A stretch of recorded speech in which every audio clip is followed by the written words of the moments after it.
कि किस तरीके से क्या क्या बात चुनाव में हुई और वोट लेने के टाइम पर भावनाओं से खेलने के तहत वोट लिया जाया करता था और घोर क्षेत्रवाद हमारे हलके के साथ किया जाया करता था। जिसने बहुत मेहनत कर कर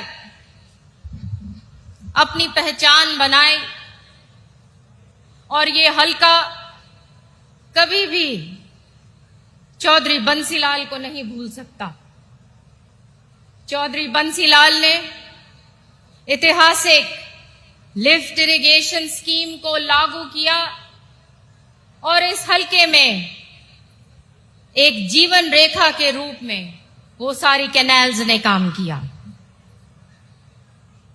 उसी कड़ी में मैं हमेशा अपने पिता का संघर्ष चौधरी सुरेंद्र सिंह जी को याद करती हूं, जो आज भी गांव-गांव के वर्कर्स के हृदय में विराजमान है। मुझे बहुत खुशी है कि इस हलके ने एक मार्ग चुना और पहली बार यहां पे हमारे माननीय मुख्यमंत्री जी के नेतृत्व में कमल का फूल उमेद जी ने खिलाया आपके आशीर्वाद से। मुझे याद है कि किस तरीके से क्या क्या बात चुनाव में हुई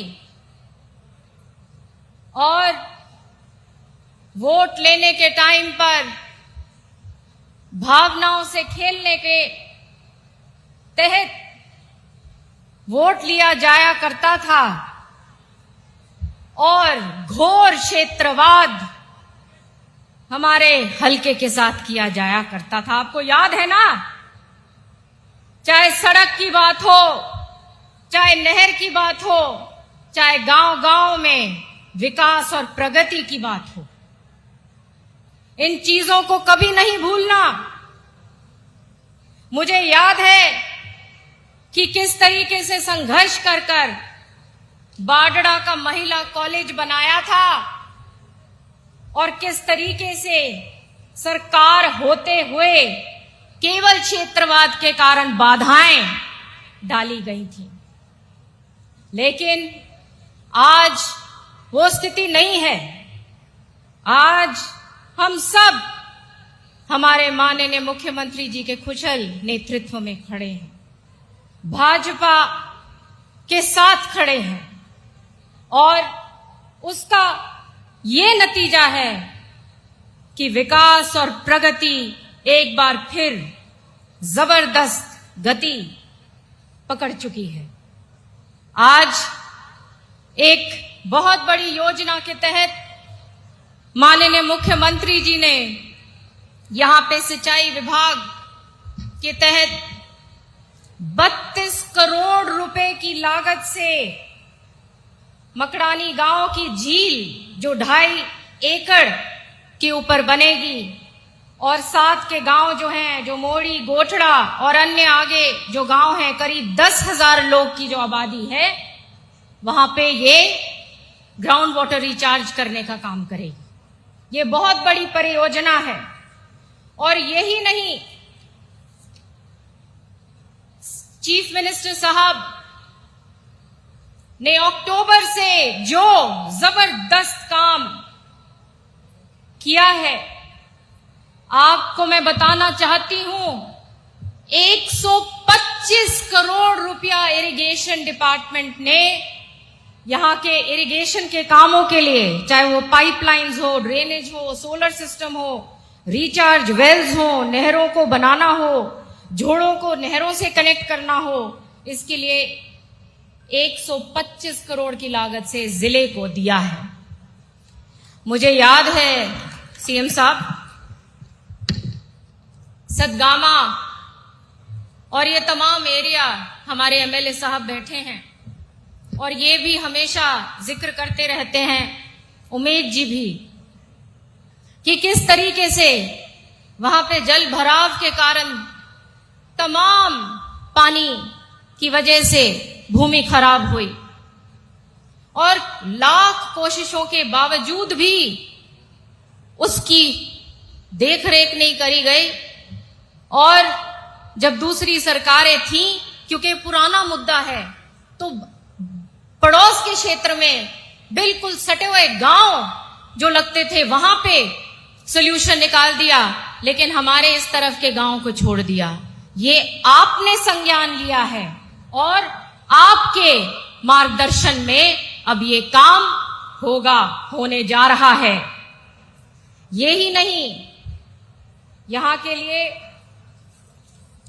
करीब 40 करोड़ रुपए की लागत से जो बदवाना माइनर है, जो करीब 20 गांव को फीड करती है, 50 साल पहले लगभग चौधरी बंसीलाल ने बनाई थी, उसकी काफी झड़झड़ हालत हो चुकी है और वो अब सीएम साहब के दिशा निर्देश अनुसार वो भी बनने जा रही है।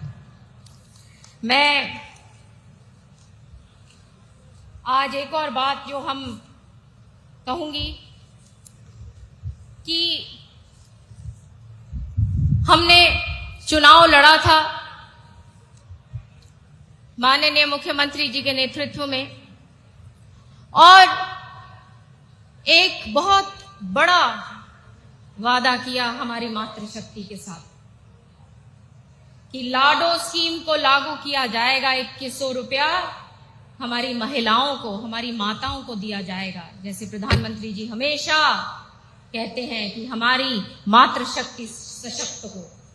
और मैं धन्यवाद करती हूं हमारे मुख्यमंत्री जी का, जो ये ऐतिहासिक स्कीम उनके कार्यकाल में वो लागू करने जा रहे हैं। तो बहुत बहुत मैं आपका धन्यवाद हरियाणा प्रदेश की ओर से करती हूं।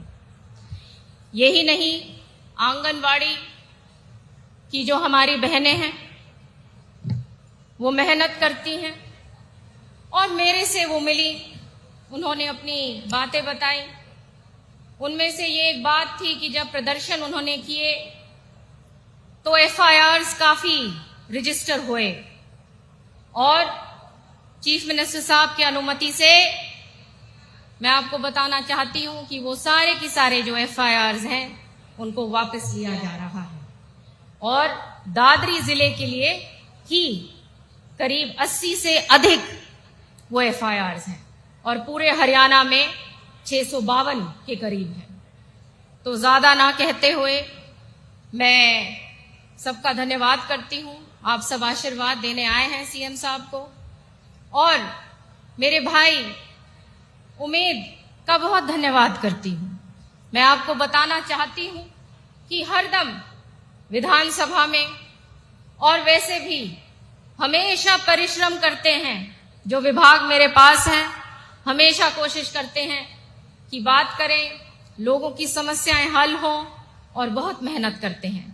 इन्होंने एक मजबूत चुनाव होकर इन्होंने लड़ा, आपने जिताया, उसका धन्यवाद इनकी तरफ से भी मैं आपका करती हूं। बहुत बहुत धन्यवाद।